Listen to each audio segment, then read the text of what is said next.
Previously on Green Glitches. Doddering old geezers. Discount anime monologues. And a showdown with the Dark Lord of the Dome. What flavor of spaghetti awaits us today? Hello, and welcome to Green Glitches Part 6. You might remember that the last episode ended on a bit of a cliffhanger. Without too much editing, here's how that turned out. Now, you might be wondering how I can be narrating this if I'm dead, and the answer is, who knows? I guess death itself must be glitched. So for this episode, I'm coming at you from the Shadow Realm. I've got some spicy glitches in store for you, but first, a word from my legal defense. Hey there, I'm Charizard from Lizard on Legal. I just wanted to make it clear in no uncertain terms that my client, Imported Cheese, who is, definitely not me, is in no way sponsored by or affiliated with Raid Shadow Legends, the Raid line of bug sprays, or the Johnson & Johnson family of products. Thank you. And while we're here, have you been the victim of a critical hit? Are you or a loved one currently suffering from a status condition as the result of another trainer's aggression or negligence? You may be eligible for compensation. Here at Lizard on Legal, our signature move is Aerial Ace, because we never miss. We'll light a fire under the defense, and get you the money you deserve. Pick the right starter when it comes to your rights. Call us at 1-800-GEN-WINNER. That's 1-800-GEN-WINNER. Thank you, Charizard. Alright, on to the glitches. Last episode we became champion of the Kanto region. We took a few shortcuts to get there, but it was still a lot of work. We had to unlock our pocket dimension, walk all the way up to the Indigo Plateau, and worst of all, we had to endure that hyper cringe anime monologue, and that takes way more fortitude than actually beating the game legit. There's got to be a better way. Great news, America, there is. Introducing glitch number 27, the Dokokashira door. This is actually one of the best known green glitches, so Dokokashira door is its official name. Dokokashira roughly translates to, I wonder where, and also implies the speaker is female, which is why I tried and failed to pitch my voice up. Door means door. The setup for this glitch is both extremely simple and available early in the game. You don't even need the Pokédex. In fact, the best time to pull it off is while you're delivering said Pokédex to Professor Oak. Step 1 is to start a fresh file and play up until you can pick up Oak's parcel. Your starter choice doesn't matter, but you should still pick Charmander. Step 2 is to walk most of the way back to Pallet Town, then perform glitch number 4, Warp Digivolve to Charizard in its entirety. As a quick refresher, all you have to do is swap the second item in your inventory with your starter while in battle, then earn XP. Step 3 is steps. From the moment you exit battle, the number of steps you take will affect where the Dokokashira door takes you. Professor Oak having a senior moment outside your house is proof that the glitch is active, by the way. When you're ready to test your luck, try entering your rival's house. Normally you'd enter an indoor map where your rival sister hands you a map, but this time we're sent to the sunny southern shore of Fuchsia City. Not too crazy, at least it's somewhere you can actually access in a vanilla playthrough. Journeying through the Dokokashira door with different step counts can take you to all sorts of exotic locales. You can assert dominance over this hiker by very aggressively climbing this mountain. You could wind up in this mystery map with a fantastic treasure. Maybe it's a treasure, I can't actually pick it up. You could wind up in the middle of a surfing getaway, minus the ability to actually surf. Kinda regretting that Charmander pick. You could expose the cycling road guard for the crook he is. He said I needed a bicycle, but that's because he's in the pocket of Big Bike. Looks like my own 2 legs are more than enough to conquer cycling road. I believe the reason you automatically move downwards is because the road is sloped. Makes sense on a bike, not so much on foot. Unless, of course, we assume we're wearing Heelys, the greatest footwear of all time. The Gen 3 running shoes were a downgrade, guys. You might even find yourself here, which is where? Doesn't look all that familiar. Maybe if I explore a bit to the west, we can find...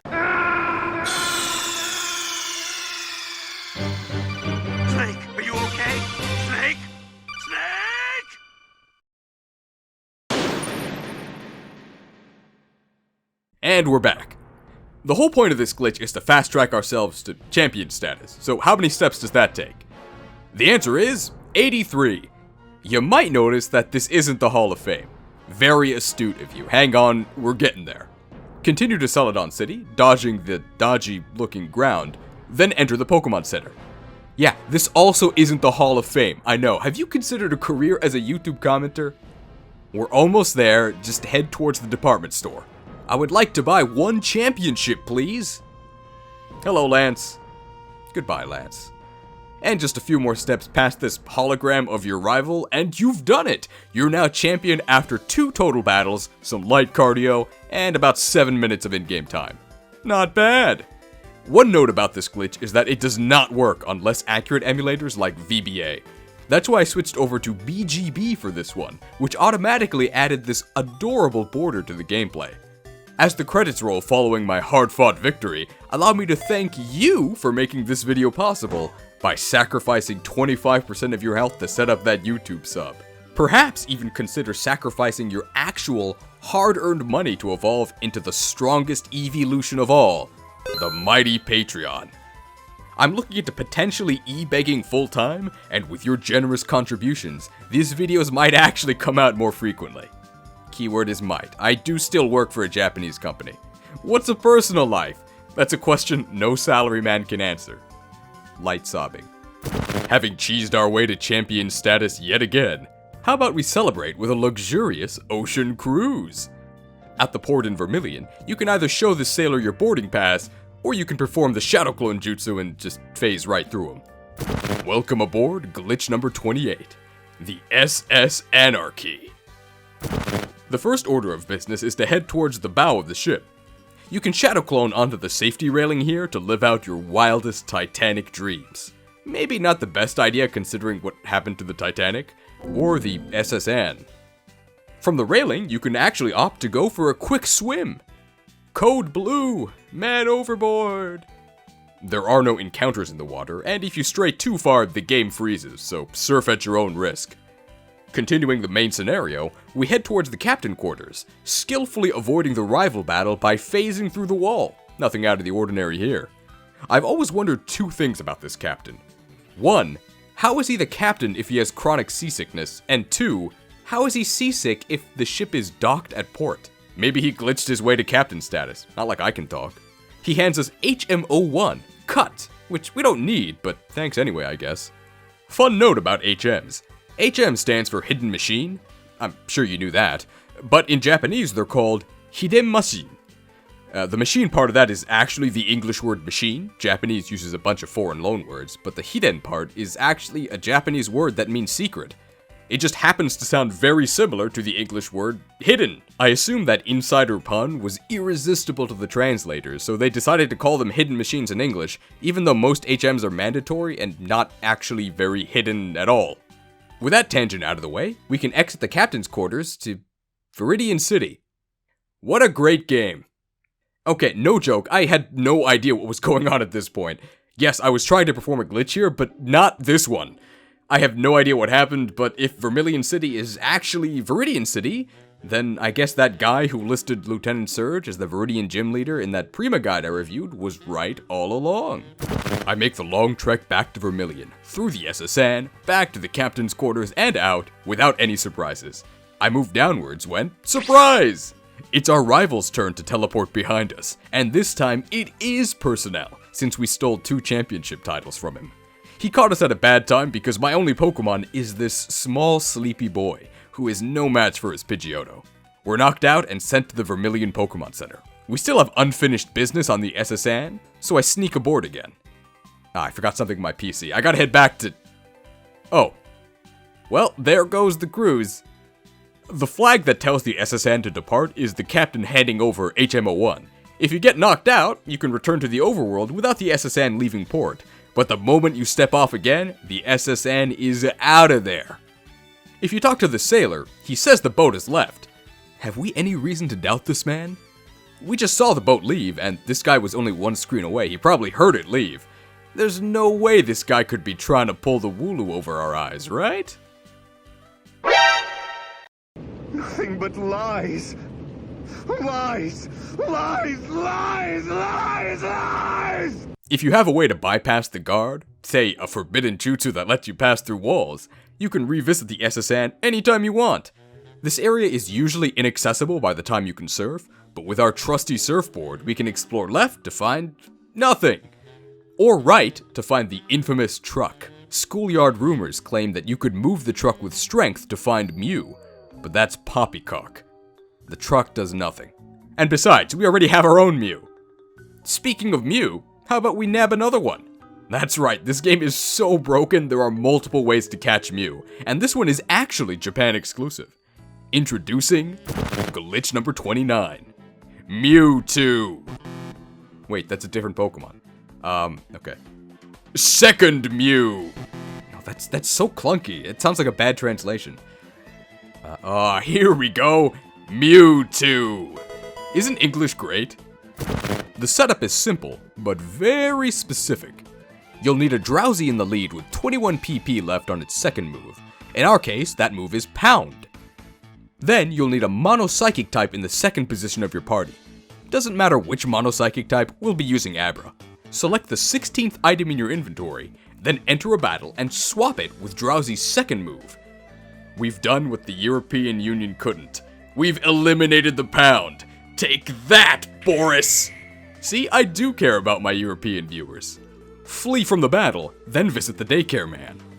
Hand over the Abra, then pick up your brand new Mew!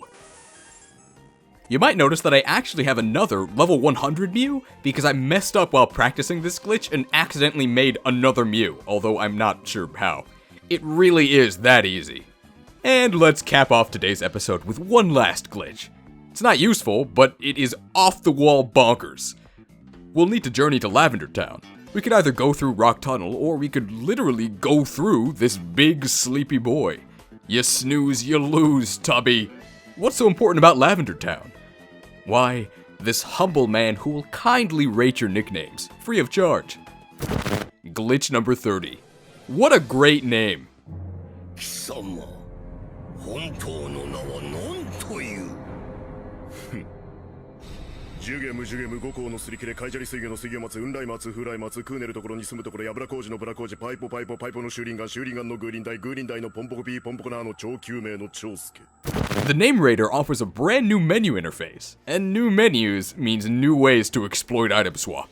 Selecting and swapping any item 7 or greater with the Pokemon roster brought up by the Name Raider will result in absolute chaos. I could tell you which item slots cause which effects, but I'll leave some of the mystery for those of you foolhardy enough to actually try this yourselves. If your game doesn't immediately crash after the swap, you might find that the Name Raider has made some expansions to his house during your conversation. Kinda shoddy construction, but hey, they worked fast. Or you could find out that the door no longer leads outside. Hello? Can I leave, please? Is there a way out? Hello? Hello? Hello? Hello? Oh. Wow, you can actually leave through the wall into some other dude's house. Do I like fishing? Yeah, I guess. Can you tell me what's going on? Yeah, thanks for your grimy old rod. I'm sure that'll come in real handy. Well, if this is the old rod dude, then we must be in Vermilion City, right? Or Viridian again. That Prima guy was a real visionary. He knew! You can wander through this bizarro Viridian for a few seconds before the game finally gives up and crashes. Reset to send yourself back to the Name Raider, where this time you'll find that time's up for your Safari Zone adventure! I didn't even catch anything! But how much can I really expect when I'm apparently walking out of a bootleg Safari Zone run out of the Name Raider's neighbor's backyard? At least it's really easy to walk back to the Name Raider for yet another clown fiesta. This time, Bugcatcher has decided he's had enough spaghetti for one setting and he just flies away. To what appears to be the final room of Victory Road? You're unable to move, but interestingly enough, the overload of jank affects your start menu such that you actually have an option to reset. Normally, you can only reset from the start menu when linking for trades from within a Pokemon Center. But who knows, maybe this is a rustic, natural-themed Pokemon Center or something. I tested this again later, and you can actually dig out of here if you have a Pokemon capable of digging, allowing you to continue the game as normal. Yeah, Normal. And lastly, you thought you were talking to the name raider this whole time, but it was me, Dio!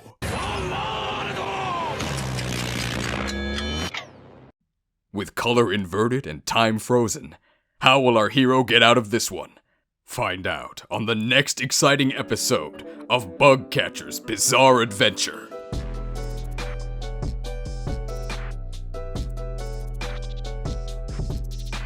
$800 Gen winner. This is so stupid.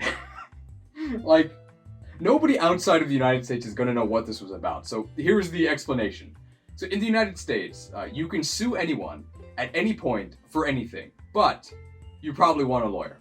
So lawyers will run these ads on local television stations, like advertising their services. And usually the lawyers themselves will be in the commercials. And you would think that one of the main stats you would need to invest in as a lawyer would be charisma. But you would be wrong, because these are some of the worst ads I've ever seen. Like, no joke, this parody ad is better than some of the real ones that are out there. Guaranteed, okay? You can search them up on YouTube. But that's the explanation of this whole bit. Thanks for watching this video all the way to the end. Please consider smashing that subscribe button, or evolving up into a glorious Patreon. To help me produce more great content like this. If you are a current patron, you should see your name on screen. Thank you so much for your support. And I hope to see you all in Green Glitches Part 7 coming in the future. There we go. No set date. You can't be mad if it's really late. Thanks for watching.